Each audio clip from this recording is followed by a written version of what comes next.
Hi, everybody. It's good to see you today. And our promise from God today is from Romans 8:28, which is pretty familiar to, I'm sure, a lot of you. But we're going to talk about the context a little bit today because I think it's one of the more misunderstood passages. It says, "And we know that all things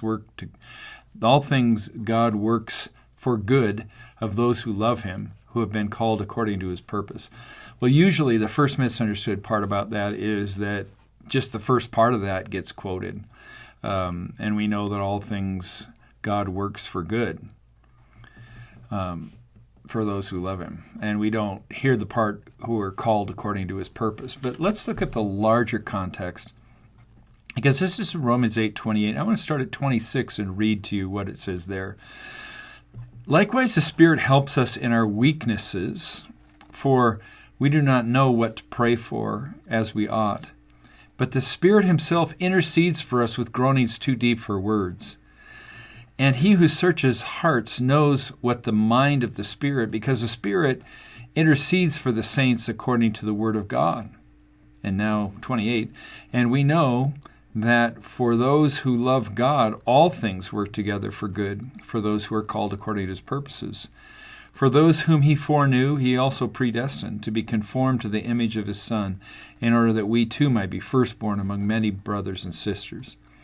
And those whom He predestined, He also called, and those He called, He also justified, and those whom He justified, He also glorified."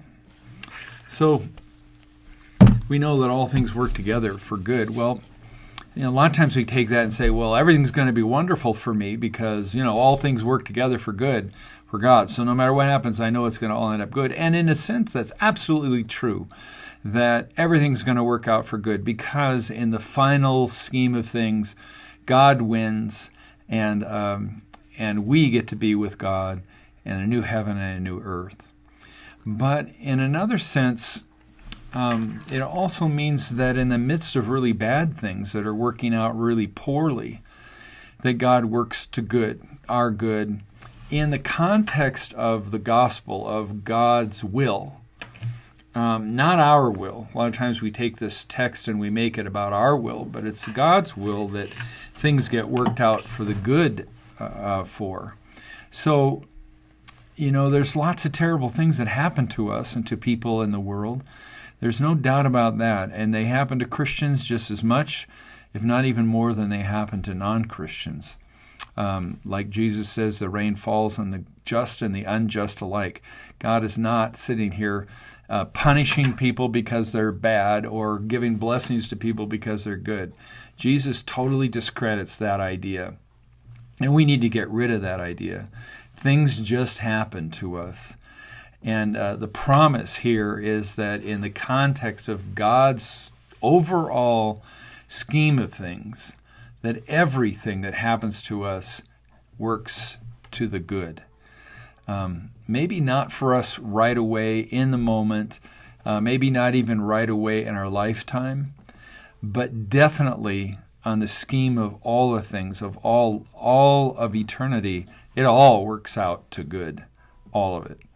And the other thing that I think this passage says is that in the midst of hardship and hard things, that God is at work, getting His will done, bringing us to the final completion, the final redoing of heaven and earth, and finally getting us back to what He intended, what God intended to begin with, which was back in the garden when there was no separation between us and God, where there was no evil in the world, where there was no death, where there was no cancer, where there was none of the hurts and pains that we go through on a regular daily basis.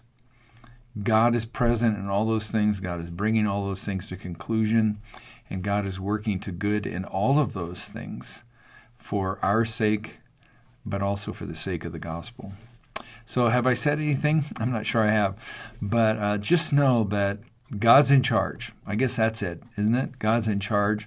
And no matter what's happening to you, good or bad, God's still in charge. And God's still taking this earth and us people to a certain place which will be wonderful and absolutely amazing. I'm sure that when we are finally there, that we'll look back on these things that we've had trouble with as being rather small and only for a very short time. God bless. I hope you have a great day.